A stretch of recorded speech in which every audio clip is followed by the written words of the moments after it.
Joining us now are two men who have been unfairly targeted by investigators, tangled up in that mess. Informal presidential advisor Roger Stone, author of the new book, Stone's Rules, How to Win at Politics, Business and Style, and filmmaker Dinesh D'Souza, whose new movie, Death of a Nation, Can We Save America a Second Time, comes out August 3rd. Looking forward to that.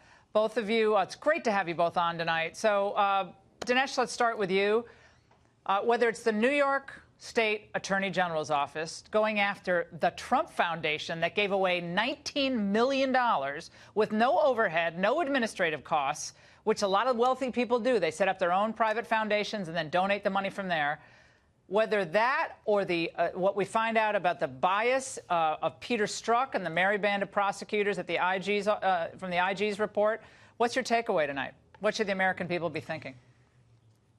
I think the American people, like me, are arriving at the dismaying realization that in America today, there are quite a few criminals with badges.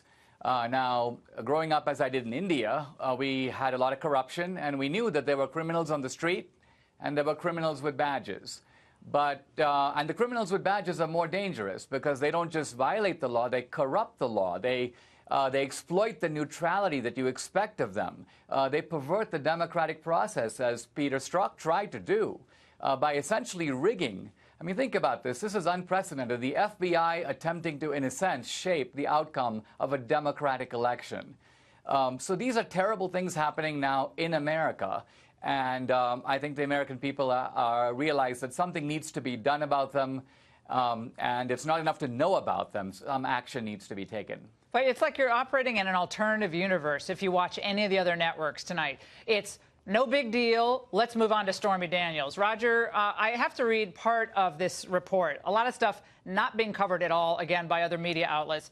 This is a quote from the report, November 9th, 2016, a text message from an FBI unidentified employee.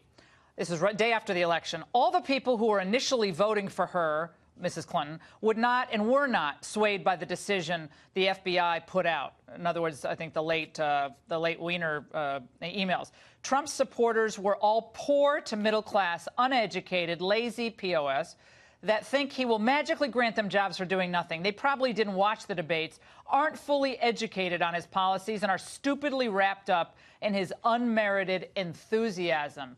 Has anything ever encapsulated, Roger, the elite's disdain for the American people? No, and I think when we get to the bottom of it, we're going to find out that at the end of the day, the Obama Justice Department, the Obama FBI, used the authority and the capability of the state and a bogus dossier to conduct surveillance on the Republican candidate for president and to infiltrate his campaign with spies. So FBI Director Wray today says, well, we respect the congressional oversight, at the same time refusing to hand over any information regarding that very FBI infiltration of the Trump campaign. Dinesh, magically, Jim Comey already has written an op-ed for the New York Times. Okay, it comes out, it's already written, it's published today. I'm just going to share a small part of it. He said this independent assessment will be useful to thoughtful people and an important contribution to the historical record. Its detailed report should serve to both protect and build the reservoir of trust and credibility necessary for the DOJ and the FBI to remain strong and independent. Wild. The man has learned Zippo, Dinesh. Well, you also see the collusion between the deep state operating behind closed doors and organs like the New York Times, which time these kinds of counterpoints to immediately try to diffuse the impact of the IG report. What I want to know here, Roger mentioned this notion of getting to the bottom of it. The tremendous kind of glee and sense of immunity with which these agents at the high level are operating suggests to me that they would not do it without someone giving the order. I mean, there's that question from The Godfather, who gave the order? And, you know, Lord, the old phrase, cui bono, who benefits is a good way to try to guess who gave the order. Now, Hillary benefits, but Hillary clearly couldn't have given the order. She was Secretary of State, and then she was out of the government. Obama, on the other hand, very much did not want Trump to win.